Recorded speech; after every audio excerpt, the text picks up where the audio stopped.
Y ahora la prédica se trata de por qué fracasan las familias y cómo evitarlo, conforme a la palabra del Señor. El fracaso de la familia se debe a dos razones principales. No se someten a los principios bíblicos del amor, de la piedad y de la paciencia, y carecen de un plan para el tiempo y la eternidad, un plan familiar. No se ponen quizás, ¿verdad?, los cónyuges de acuerdo, ¿verdad? Antes de que uno se case, pudieran no decir qué son los principios en mi vida, ¿verdad? ¿Qué es lo que yo quiero enseñarle a mis hijos?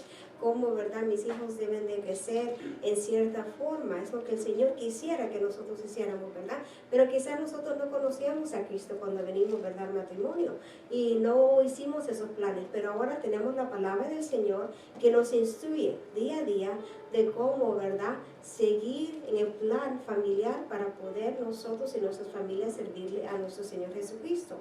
Es deber de todo cristiano, escuchen eso, todo cristiano luchar para que su hogar sea agradable a Dios, para hacer las cosas conforme a su palabra y ayudar a otros a hacer lo mismo, ¿verdad? Si la gente mira que nuestros hijos, ¿verdad?, conocen la palabra, son educados, ¿verdad?, ellos tienen pensamientos diferentes que el mundo, las otras familias también van a querer saber cómo instruiste a tus hijos, cómo lo hiciste, cómo lo enseñaste, cómo están evangelizando, ¿verdad?, cómo ellos saben tanto, qué es lo que tú has hecho. Y todo viene, ¿verdad?, conforme a la palabra del Señor, lo que nos ha enseñado a nosotros.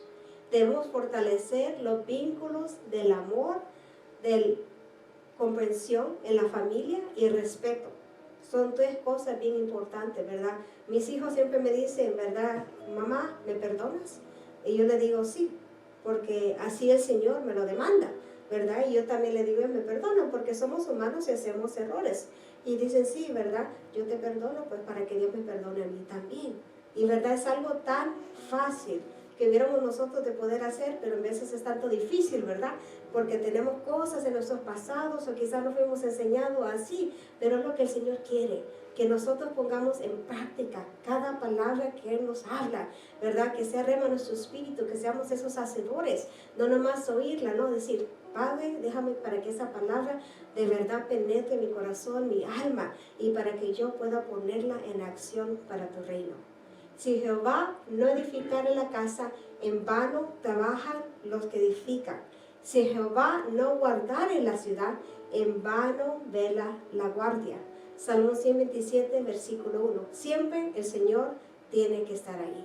Siempre tiene que ser Él el fundamento, la roca, para que nosotros podamos, ¿verdad?, sucesivamente construir ese castillo para Él, para su reino, para construir, ¿verdad?, ese lugar en nuestros corazones. Siempre tenemos que tener al Señor primero, ponerlo a Él, ¿verdad?, primero en nuestras vidas, darle ese lugar que solo Él se merece. Los fracasos entre las familias, incluyendo las familias según cristianas, causan mucha inquietud entre los líderes y los maestros bíblicos. La Biblia es el libro de Dios para la familia. Qué interesante, ¿verdad? Como los proverbios, hemos visto cómo el Señor habla de toda la familia, el consejo que nos da, la sabiduría que viene, ¿verdad? Y nosotros por eso tenemos que sumergernos, tenemos que escudriñar las Escrituras, saber qué es lo correcto y no correcto para hacerlo conforme a su voluntad. En ella hallamos relatos de casos, de familias que anduvieron por los senderos que tienen que pasar todos los padres, ¿verdad?, con sus hijos y los demás miembros del nuclear familiar. Hermanas, es verdad, cuando tenemos los hijos, y si no tenemos hijos todavía, vamos a pasar todas las etapas, ¿verdad, hermana Montesino? Son bebés, son más grandes, son niños, son teenagers, son adultos, cada uno vamos a pasar por esas etapas. Lo importante es cómo dirigimos la familia, conforme lo que dice el Señor en su palabra. Eso es la diferencia entre nosotros y los que están en el mundo. Ahora nosotros, conociendo la palabra, podemos aplicar la palabra del Señor a nuestros hijos, a nuestros nietos y las generaciones que el Señor nos deje mirar aquí en esta tierra. Veremos casos de familia que, a pesar de pertenecer al gremio de los líderes, ¿verdad?, los líderes espirituales, terminaron fracasando.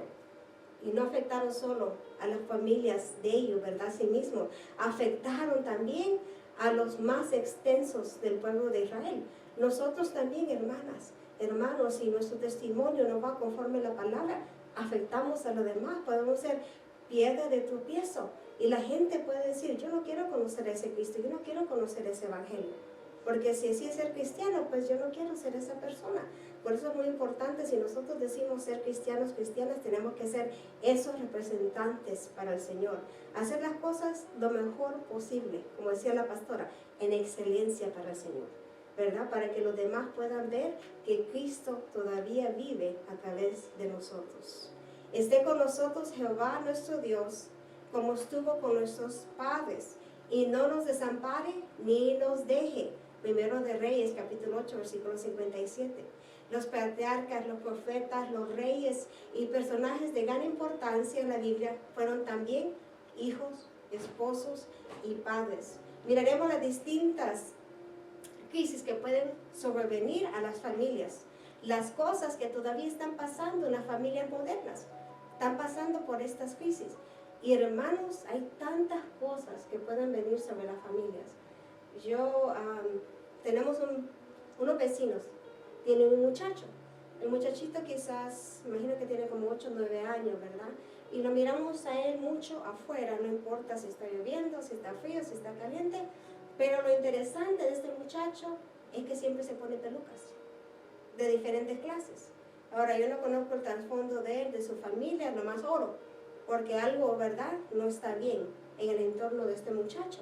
Y los padres quizás no conocen la palabra del Señor, obviamente, porque pues lo dejan hacer lo que quieren. Entonces mis hijos, ¿verdad?, miran eso y yo tengo que explicarles que eso no está bien, porque no va con la palabra del Señor. Entonces, ¿verdad?, nosotros tenemos que siempre estar a la guardia, porque no sabemos las cosas o las ideologías que nuestros hijos pueden ver o nuestros nietos pueden ver, y ellos, ¿verdad?, piensan que está bien, porque así está ese mundo. Este mundo está al revés. Le llama, ¿verdad?, lo bueno malo y lo malo bueno, así como dice la palabra. Y tenemos que nosotros siempre estar, ¿verdad?, velando y orando. Por eso la palabra dice orar sin cesar, porque nunca sabemos cómo el enemigo se quiere venir y meter en nuestras familias. Lo peligroso que es perder el control sobre la disciplina en el hogar, la importancia de establecer principios para la familia y los extremos a los que pueden llegar un hijo en su soberbia, un hijo que hasta llega a odiar a sus padres. Eso es verdad. Hay hijos que no quieren a sus papás, que quieren hacerle daño, ¿verdad?, que quieren lo peor para ellos, que piensan que los padres no los trataron bien. Y todo eso nosotros tenemos que orarle al Señor para que sea cortado. Si miramos eso, ¿verdad?, nuestras familias, que eso no venga sobre las generaciones venideras. Y también miramos el efecto duradero que queda en los hijos, aún después cuando los padres parten de este mundo. En los principios, los valores que los padres le dan a los hijos se ven, se muestran. Podemos verlo, ¿verdad?, de una generación a otra generación, y tenemos que tener cuidado también si esos valores pues no van conforme a la palabra del Señor. No rehuses corregir al muchacho, porque si lo castigas con vara, no morirá. Proverbios capítulo 23, versículo 13. Muy importante, ¿verdad?, muy interesante, porque en vez de como padres nosotros nos duele más, ¿verdad?, corregir a nuestros hijos. Pero en realidad la palabra nos dice, no abusar, no, corregir con amor, con sabiduría. ¿Para qué? Para que ellos no se salgan de los caminos del Señor, para que ellos entiendan. Yo cuando corrijo a mis hijos, nosotros les decimos, lo hacemos porque así el Señor nos dice, ¿verdad?, que tú no te vas a morir por eso, no, pero tú vas a entender que no tienes que andar haciendo esas cosas y que tienes que hacer las cosas conforme a la palabra. Miraremos el modelo que la Biblia encomienda para que la familia no fracase, sino que triunfen en su lucha por formar generaciones que glorifican al Señor. Eso es lo que queremos, ¿verdad? No solo nosotros servirles al Señor, pero que las generaciones venideras también les sirvan a Él. Dice primero de Samuel capítulo 3 versículo 12. Aquel día yo cumpliré contra Elí todas las cosas que he dicho sobre su casa, desde el principio hasta el fin. Y le mostraré que yo juzgaré su casa para siempre, por la iniquidad que él sabe, porque sus hijos han blasfemado a Dios y él no nos ha estorbado. Por tanto, yo he jurado a la casa de Elí que la iniquidad de la casa de Elí no será expiada jamás, ni con sacrificios ni con ofrendas. Elí, este fue un sumo sacerdote y era el penúltimo de los jueces de Israel. Sus hijos han blasfemado a Dios, dice la palabra. Los hijos de Elí, Ofni y Fines, se habían corrompido. No hay cosa más lamentable que lo que sucede cuando un padre pierde control sobre su familia, cuando ya no tiene, ¿verdad?, esa autoridad sobre sus hijos. La familia del sacerdote Elí cayó en esta desgracia. Los dos hijos de él, Ofni y Fines, eran los que oficiaban el lugar de su padre en el templo, pero los hijos de Elí eran hombres impíos y no tenían conocimiento de Jehová. Primero de Samuel capítulo 2 versículo 2 es lo que dice la escritura. Uno se podría preguntar, ¿cómo podían los hijos de un sumo sacerdote ser tan corruptos y blasfemos? Pero eso puede pasar en las mejores de familias, en cualquier familia. Por importante que sean ellos para el reino de los cielos, si se pierde el respeto y el temor a Jehová, si no se inculca el temor, dice, ¿verdad? El principio de la sabiduría es el temor a Jehová. Si eso no se ha inculcado, entonces la base no está correcta. Entonces los hijos, los nietos, los familiares van a querer hacer lo que ellos quieren, porque no tienen ese temor de Dios. Y yo sí lo tengo, hermanos. ¿Saben por qué? Porque sé que un día yo tengo que estar en ese tribunal y darle cuentas a mi Señor Jesucristo. Por todo lo que hago, todo lo que pienso, todo lo que hablo, el Señor todo lo va a tener escrito. Y yo voy a tener que estar ahí y decirle, Padre, yo te fallé, o Padre, yo hice conforme tu voluntad. Solo Él sabe, porque solo Él nos puede juzgar a nosotros.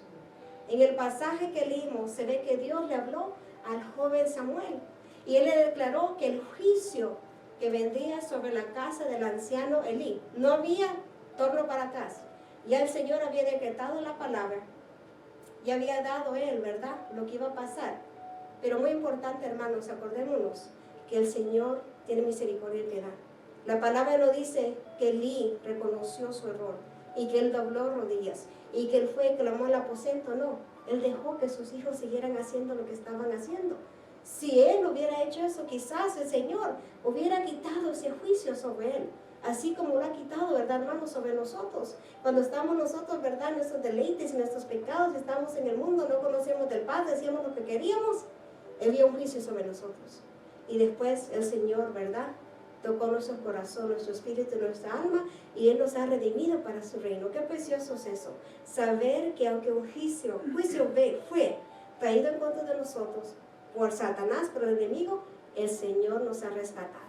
Y el Señor nos ha dado otra oportunidad para poder servirle a su reino. Indica que Dios destruiría a Elí y a su familia, y que la iniquidad de esa casa no sería, dice la palabra, perdonada, ni con sacrificios, ni con ofrendas. Está fuerte la palabra, ¿verdad? Porque nosotros todavía tenemos una esperanza. Cuando nosotros pecamos, le fallamos al Señor, podemos ir al aposento, ¿verdad? Podemos nosotros buscar su rostro y decirle, Señor, perdóname, yo sé que te he fallado, pero yo sé también que tú eres un Dios de piedad, un Dios que me ayuda, un Dios que me da otra oportunidad para ser conforme a tu reino. Y eso es lo glorioso de nuestro Padre, que es un Padre amoroso y que nos perdona a nosotros. Elí cometió un pecado de omisión. La palabra dice, ¿verdad? Si nosotros sabemos algo que es un pecado, pero no lo paramos, entonces también nosotros estamos, ¿verdad?, involucrados en eso. El que sabe, ¿verdad?, hacer lo bueno y no lo hace, es contado por pecado, dice la palabra del Señor. Es decir, que la maldad que estaban cometiendo sus hijos impíos, pero Él, dice la palabra, no los estorbó. Él no los paró, no les dijo nada. Él dejó que hicieran, ¿verdad?, eso y mucho más que ellos quisieran. Y por eso es que también el juicio vino sobre este sumo sacerdote Elí. Y al que sabe hacer lo bueno y no lo hace, él es pecado. Santiago capítulo 4 versículo 17. Ningún padre puede garantizar la santidad de sus hijos, ¿verdad, hermano? Tenemos hijos, tenemos nietos, vamos a tener en el futuro. No podemos garantizar cómo ellos van a andar, solo podemos sembrar la semilla y ellos van a andar conforme a su voluntad. Pero nosotros, si estamos obligados, ¿verdad?, a hablarle de la palabra y a poner la disciplina en el temor del Señor. No podemos obligarlos a vivir como nosotros, pero sí estamos obligados ante el Padre de nosotros, ¿verdad?, encaminarlos correctamente. Y nunca es tarde, nunca es tarde, nunca es tarde, porque en el Señor, cuando hay vida, hay esperanza. Y el Señor es el que pone el querer como el hacer. Si vamos ahora a 1 de Reyes, capítulo 22, versículos 51 al 53, que dice el versículo 51. Ocosías, hijo de Acab, comenzó a reinar sobre Israel en Samaria, el año 17 de Josafat, rey de Judá, y reinó 2 años sobre Israel. E hizo lo malo ante los ojos de Jehová, y anduvo en el camino de su padre, y en el camino de su madre, y en el camino de Jeroboam, hijo de Nabat, que hizo pecar a Israel. Acab, rey de Israel, reinó sobre Israel en Samaria, en los días de los reyes Asa y Josafat, que eran los reyes sobre Judá. Acab fue el peor de los reyes de Israel. ¿Qué título, verdad? El peor, el peor, el peor. ¿Por qué? Porque él metió al pueblo en la idolatría y el paganismo a través de haberse casado con una mujer corrupta, malvada e idólatra. Jezabel era la esposa de Acab. Esta era la hija de Obal, el rey de Sidón. Trajo la religión pagana de Baal y Acera, corrompiendo a Acab y a todo Israel. Pero ¿quién fue que se inició? Acab lo dejó, ¿verdad? La dejó. Que ella pues sentara a estos dioses paganos y que se infiltraran al rey de Israel, al reino. Tenemos que tener mucho cuidado, ¿verdad? ¿Qué dice la palabra? Tengan cuidado con quién nosotros nos juntamos, porque corrompe, ¿verdad? Las malas relaciones, las malas amistades pueden corromper lo bueno que el Señor ha sembrado en nosotros. Tenemos que tener mucho discernimiento, pedirle al Señor si hay una amistad que de verdad es una verdad que es de ventaja, o si es una amistad que nos está alejando de la presencia de Él, que está poniendo quizás pensamientos en nosotros, ¿verdad? Nuestro espíritu, que no son correctos y no son agradables al Señor. Muchas veces los hijos son una continuación de lo que han sido sus padres. En la mayoría de los casos, lo malo o lo bueno de la conducta de los padres se ve tarde o temprano reflejado en los hijos, ¿verdad que sí? Nosotros somos, ¿verdad?, un espejo de nuestros hijos. Tengo una hermana en Cristo que dice eso. Dice, cuando mires a tus hijos, no preguntes por qué son así, son un reflejo de ti, porque ellos captan lo que tú les enseñas, ¿verdad? Eso es lo que ellos hacen y es muy verdad. Y nosotros debemos de ser también una reflexión de nuestro Padre, porque somos los hijos, ¿verdad?, de nuestro Señor que está en los cielos. Ocosías era rey de Israel y era heredero de padres muy malos, de Acab y de Jezabel.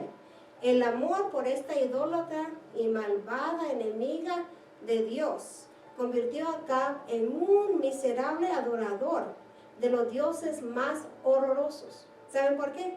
Porque Baal era el dios de los demonios y Acera era la diosa de la prostitución. Eso es lo que se estaba proliferando en el pueblo de Israel. El pueblo santo, ¿verdad?, que se tenía que mantener consagrado para el Señor. Ahora esto es lo que ellos hacían. Ellos no doblaban rodillas ante el Señor. No, ellos doblaban rodillas ante los Baales, ante los Aceras. Cosa, ¿verdad?, que es abominación a Jehová. Y todavía pasa, hermanos. Yo quiero que sepan eso, que cualquier cosa puede ser un ídolo en nuestras vidas. Cualquier cosa que nos quita a nosotros de poder estar en la presencia del Señor es un ídolo. Hombre, mujer, amistad, TV, teléfono, computadora, lo que tú quieras decirle, lo que tú más pones atención, ese es un ídolo que te está quitando de estar con el Padre. Y tenemos que pedirle al Señor que nos confronte y que quite eso de nuestras vidas. Porque ¿qué vamos a decirle al Señor cuando estemos allá? Sí, Padre, ¿verdad? Media hora quizás yo estuve contigo, pero estaba como 22 en el teléfono. O estaba cierto tiempo, ¿verdad? Y todo eso me quitó de conocerte a ti y de cumplir tu propósito. Porque eso es lo que necesitamos, cumplir el propósito del Señor aquí en esta tierra. El ministerio del profeta Elías tuvo lugar en este tiempo como una manera de mantener en alto la fe en el Dios de Israel. Porque la ira de Dios se revela desde el cielo contra toda impiedad e injusticia de los hombres, que con injusticia restringen la verdad. Romanos capítulo 1, versículo 18. El impío rey Acab tuvo un fin trágico y Jezabel tuvo una muerte vil y desgrazosa, como ya se le había predicho, porque el Señor no va a dejar que la maldad no sea castigada. Es la verdad. El Señor sabe, no puede ser burlado. Podemos tener una apariencia, una piedad de una persona cristiana, pero el Señor sabe lo que tú de verdad piensas, lo que yo de verdad pienso, lo que yo hago, lo que tú haces. Y por eso el Señor va a juzgarnos a cada uno de nosotros. Pero no terminó ahí el mal en el pueblo. El ambiente de maldad siguió obrando en el corazón de Ocasías, porque era el hijo. Lo que ellos habían plantado es lo que él estaba manifestando todavía después de su muerte. La muerte de Ocasías tuvo lugar después de que él se cayó de una ventana en la casa de él en Samaria. Está en la Biblia, ahí lo dice. Así fue la muerte de este malvado rey, porque él también fue rey. Como él no tuvo heredero, reinó en su lugar su hermano, Joram, quien también cayó bajo el juicio de Dios, el juicio divino, igual que los otros 70 hijos del malvado Acab. Lo que él sembró, eso fue lo que se realizó, la maldad. Y así es, si nosotros, ¿verdad?, plantamos cosas malas en nuestros hijos, en las generaciones, eso es lo que va a seguir propagándose. Pero si nosotros plantamos la palabra del Señor, va a ser las cosas divinas que se van a manifestar en la vida de nuestros hijos, de nuestros nietos y todas las generaciones venideras. La mejor herencia que podemos dejar a nuestros hijos, la mejor herencia, es una fe genuina y reforzada con nuestro ejemplo. No nomás hablando, pero también nosotros haciendo la voluntad del Padre. Que mis hijos, que tus nietos, que mis nietos miren que de verdad nosotros vivimos la palabra del Señor. Y si hijos, también herederos, herederos de Dios y coherederos con Cristo. Si es que padecemos juntamente con Él, para que juntamente con Él seamos glorificados. Romanos capítulo 8, versículo 17. Amén, aleluya. Somos coherederos, pero hay un precio que pagar. Meternos con el Señor y hacer su voluntad. Hermanos, si pueden ir al libro de Mateo, capítulo 14, versículo 1 al 12, sé que es un poquito largo. El libro de Mateo, capítulo 14, versículo 1 al 12, cuando lo tengan, si pueden decirme amén.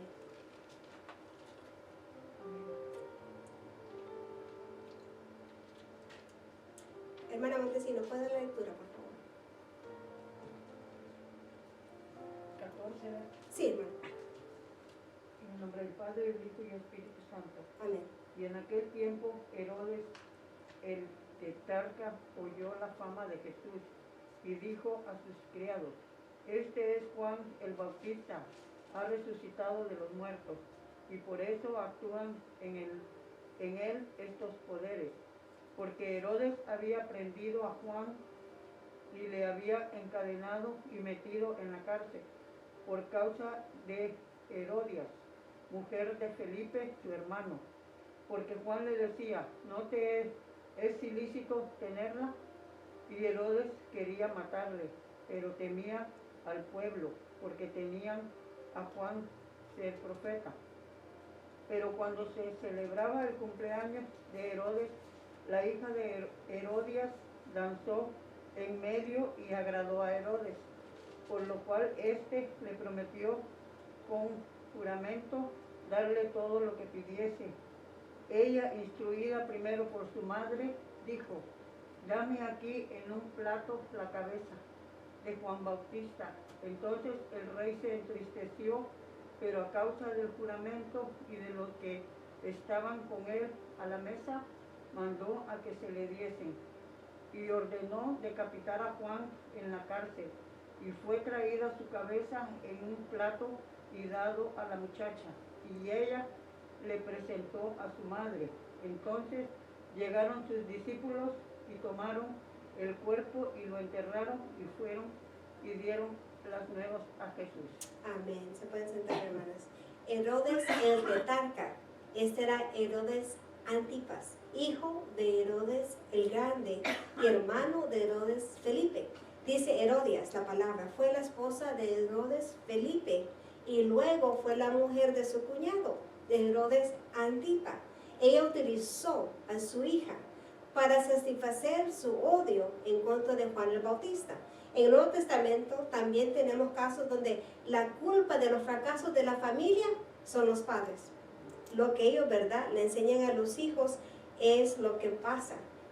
Una crisis causada por esos clases de papás, es la utilización de los hijos para los fines egoístas y hasta criminales. Ella no quería a Juan de Bautista, porque Juan el Bautista le señalaba su pecado. Le decía, esto no es lícito, estás tú con el cuñado, no puedes estar en esta relación. Entonces ella quería matarlo, ¿verdad? Quería, y eso fue lo que ella logró.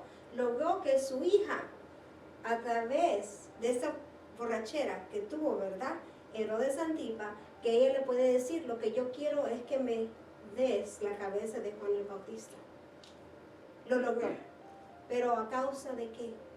De que se manchara de sangre las manos de su hija, de que quedara, ¿verdad?, esa mancha en las generaciones de su familia, porque era un siervo de Dios que clamaba, ¿verdad?, que él hablaba, que él miraba, que él sabía, era el primo de nuestro Señor Jesucristo, él sabía el poder que estaba ahí en la tierra, pero eso todo fue cortado por la maldad de esta mujer. Ella, ¿verdad?, sabía que estaba mal y no quería aceptar la corrección. Hermanos, yo les voy a decir que lo más difícil es la corrección en el pueblo de Dios. Porque los ministros, los líderes, los pastores saben que la persona se puede ir. Saben que la persona quizás se va a molestar y no van a aceptar su error. Y nosotros, ¿verdad?, nomás hacemos lo que el Señor nos muestra y nos dice. Y sabemos que el Señor es el que hace la obra. Y tenemos que aceptar la corrección. Yo acepté corrección mucho. Y lo sigo aceptando. ¿Quiere que le dé un testimonio? La otra noche, hace varios días, yo estaba cansada. Y le dije, Señor, estoy cansada. No sé, ahora como que ir, ¿verdad?, y buscar, ¿verdad?, estoy cansada. ¿Y saben qué me dijo el Señor? ¿Y tú crees que el diablo se toma un día de vacaciones? Aquí me cayó la piedra. Dije yo, Padre, ya estoy lista, ahorita me voy. Es la verdad, el diablo no descansa. Y ¿saben algo que le voy a decir? Esa noche tuve visiones y palabras para los hermanos. Y eso es lo que el enemigo quería parar. Se lo digo por la honra y la gloria del Señor, no en vanagloria, Dios me libre, en humildad. Eso es lo que el Señor hizo esa noche. Por eso, cuando menos tenemos aliento y ánimo para ir a la presencia, es cuando más necesitamos hacerlo. Porque algo se va a manifestar y el Señor algo nos va a enseñar. Y tenemos que nosotros, ¿verdad?, ser esos obreros, esos siervos, siervas de parte del Señor. El odio cobarde de Herodes Antipas halló el apoyo en la astucia vil de Herodes, quien aprovechó, ¿verdad?, para que su hija hiciera conforme lo que ella quería.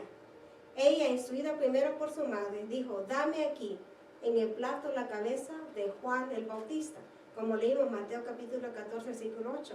El débil rey tuvo que cumplir su promesa y así satisfechó el anhelo de una madre mala y vil. ¿No es esto lo que pasa en veces? Muchos padres y muchas madres utilizan a sus hijos para satisfacer los vicios de ellos. Muchas veces les enseñan a odiar, a mentir, a robar y a ser hipócritas. Por eso en veces, hermanos, también yo les voy a decir algo. La gente cuando no conocen a Cristo son de cierta forma y nunca sabemos el trasfondo. Por eso hay que orar por ellos, para que el Señor los toque, para que el Señor los cambie. ¿Me entienden? Porque el Señor no desecha a nadie. Somos nosotros, ¿verdad?, que juzgamos y desechamos, pero el Señor sabe que todos podemos ser salvados. Y por eso que el Señor nos manda a nosotros a estar en la brecha orando unos por otros. Y ahora, hermanos, si podemos ir al libro de Jueces, capítulo 14, libro de Jueces, capítulo 14, versículo 1 al 3. Y cuando lo tengan, se pueden decir amén.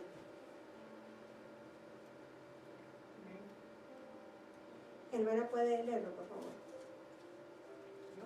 Sí, hermano, sí, hermano. Del 1 al 12, No, del 1 al 3. al 3. Ajá, En el nombre del Padre, el Hijo y el Espíritu Santo. amén. Esto pues es lo que los hijos... Jueces, libro de estoy Jueces, por- perdón. Perdón, Jueces capítulo 14, versículo 1 al 3. me quedé en Josué. That's Me okay. perdí. Do you have a sister? Yes. Go ahead. Descendió Sansón a Timna Ujú. y vio en Timna a una mujer de las hijas de los filisteos. Y subió y declaró a su padre y a su madre diciendo: Yo he visto en Timna una mujer de las hijas de los filisteos. Os ruego que me la tomes por mujer. Y su padre y su madre le dijeron: No hay mujer entre las hijas de tus hermanos ni en todo nuestro pueblo para que vayas tú a tomar mujer de los filisteos incircuncisos. Y Sansón respondió a su padre: Tómame esta por mujer porque ella me agrada. Amén. Se pueden sentar, hermanos. Sansón, hijo de Manoa de Dan. Su nacimiento fue anunciado, si se acuerdan, ¿verdad?, a su madre por un ángel y fue hecho nazareo. Sea que él fue separado para Dios. Eso es lo que quiere decir. Dice, descendió a Timnat, de la ciudad de Sora, que quedaba a unos 25 kilómetros al oeste de Jerusalén. Bajó a la ciudad filistea de Timnat. La palabra dice, tómame a esta mujer. A pesar de que era él un nazareo, apartado para el Señor, consagrado a Jehová, Sansón siempre estuvo enredado con mujeres paganas. No hizo la voluntad del Padre. Es un ejemplo de los problemas familiares causados por los hijos, ¿verdad?, que no le hacen caso al papá. La vida de Sansón ilustra la vida de cualquier joven. Tenía que ser un hombre santo. No obstante, era él quien se enredó con 3 mujeres mundanas y paganas. No le importó lo que decía el Señor, la voluntad del Padre. Él hacía lo que él quería. No os unáis en yugo desigual con los incrédulos, porque ¿qué compañerismo tiene la justicia con la injusticia? ¿Y qué comunión la luz con las tinieblas? Segundo de Corintios capítulo 6, versículo 14. No lo digo yo, lo dice el Señor en su palabra. Tenía que libertar a su pueblo de los filisteos. Sin embargo, sus caprichos lo hicieron un prisionero de sus enemigos. En vez de ser libertador, fue capturado, solo por no hacer la voluntad del Señor. El caso de Sansón ilustra la tendencia de algunos hijos de hacer lo contrario a lo que los padres quieren para ellos. Escúcheme, que mirará este video después. No hay nadie más en este mundo, después del Señor, que quiera lo mejor para ti que tu padre y que tu madre.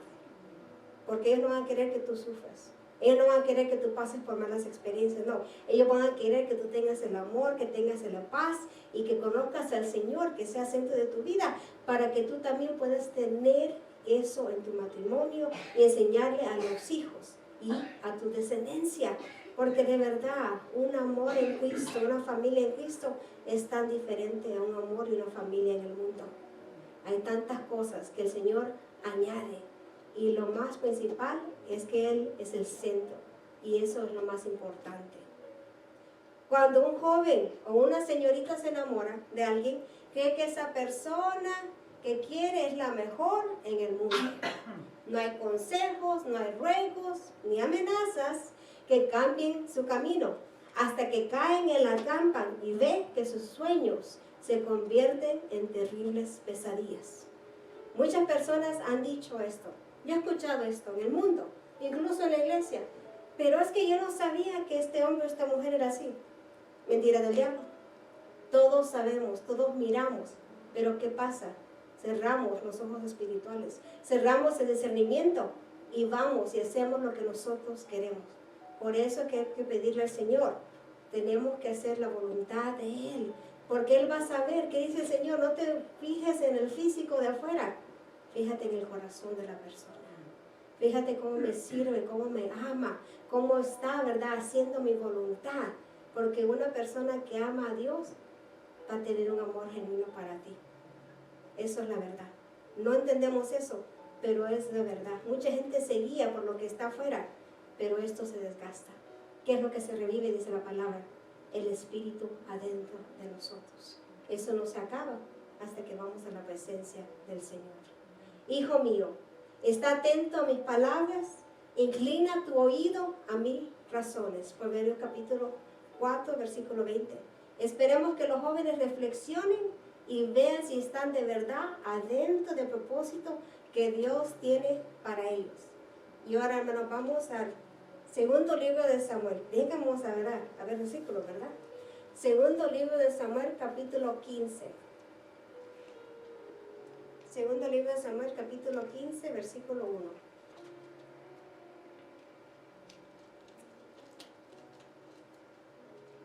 Cuando lo tengan, se pueden decir amén. Segundo libro de Samuel, capítulo 15, versículo 1. Aconteció después de esto que Absalón se hizo de carros y caballos y 50 hombres que corriesen delante de él. Dice versículo 10.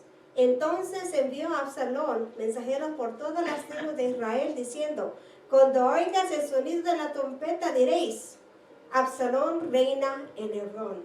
Y el versículo 12 dice: y mientras Absalón ofrecía los sacrificios, llamó a Ahitofel y Lotina, consejero de David, de su ciudad de Gilo. Y la conspiración se hizo poderosa y aumentaba el pueblo que seguía a Absalón. David y su familia también se enfrentaron a serios problemas causados por uno de los hijos de David. Absalón era el tercer hijo de David. Su odio lo convirtió en un asesino. Y al regresar de su destierro vino imitando la opulencia de los reyes paganos. Y él quería reflejar mucha grandeza. Quería reflejar que era más grande que su padre. Porque él tenía un odio en su corazón. Él tenía falta de perdón. Él quería tomar, ¿verdad?, el asunto en sus manos y hacer conforme su voluntad. De esta manera hacía con todos los israelitas que venían al rey a juicio. Y así robaba a Absalón el corazón de los de Israel. Segundo de Samuel, capítulo 15, versículo 6. Pero lo peor que hizo fue usar un acto religioso para disfrazar su maligna intención y conspiró contra su padre. No solo conspiró contra él, le quitó el reino. Y no solo le quitó el reino, lo hizo que huyera, que corriera por su vida. Porque David, un hombre conforme al corazón de Jehová, no quería derramar sangre de su hijo. Era el hijo que estaba buscándolo para darle muerte a él. También en nuestro tiempo se ven casos, ¿verdad?, en que los hijos atentan en contra de los padres. Lo miramos en la noticia, ¿verdad, hermanos? Que el papá, el hijo vino y mató a la familia por una herencia. Desafortunadamente así trabaja el enemigo. Pone pensamientos incorrectos y se deja uno ir. Después comete errores muy grandes que, aunque uno quisiera tomarlos de vuelta de regreso, que no pasara, ya no pueden ser cambiados. Y solo el Señor puede perdonarlos. David aceptó esto como una reprensión de parte de Dios por las faltas que él había cometido. Porque en realidad David no había arreglado las situaciones en su familia. Él dejó que ese odio que su hijo tenía fuera creciendo. Y esto fue los resultados de eso, de que él no enfrentó. Era como Elí, cuando tuvo también ese pecado de omisión, también pasó David por lo mismo. Quizá mirará Jehová mi aflicción y me dará Jehová bien por sus maldiciones de hoy. Segundo de Samuel capítulo 16, versículo 12. Que el Señor nos libre de no dar lugar a un juicio en contra de nosotros y nuestras familias.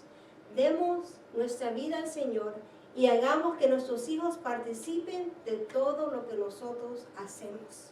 Solo el Señor nos puede ayudar a criarnos en el temor de la palabra. Preguntamos, ¿verdad?, que Dios nos dé la sabiduría y nos da la abundancia.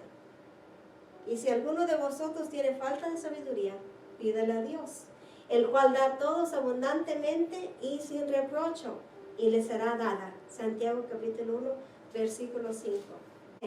Cuando se trata de la manera correcta de formar una familia, no pueden faltar las sabias enseñanzas del apóstol Pablo, ¿verdad? Que él siempre, ¿verdad?, está dándole consejos a los creyentes para que ellos estuvieran firmes y fieles al Señor. Este es uno de los pasajes bíblicos más apegados a la realidad de la vida familiar en todos sus aspectos.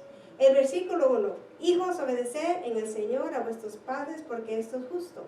Se lo podemos aplicar con gran acierto a Sansón, un hijo que no obedeció a sus padres y que cumplió parte de la misión, pero no lo que se esperaba. El versículo 2, honra a tu padre y a tu madre, que es el primer mandamiento con promesa. Eso ilustra la vida de Absalón, quien no solo no honró a su padre, sino que también lo traicionó. No, ¿verdad? Seguía el consejo, no sabía porque su papá pues no lo había instruido. El versículo 4, la primera parte, vosotros padres no provoquéis a ir a vuestros hijos.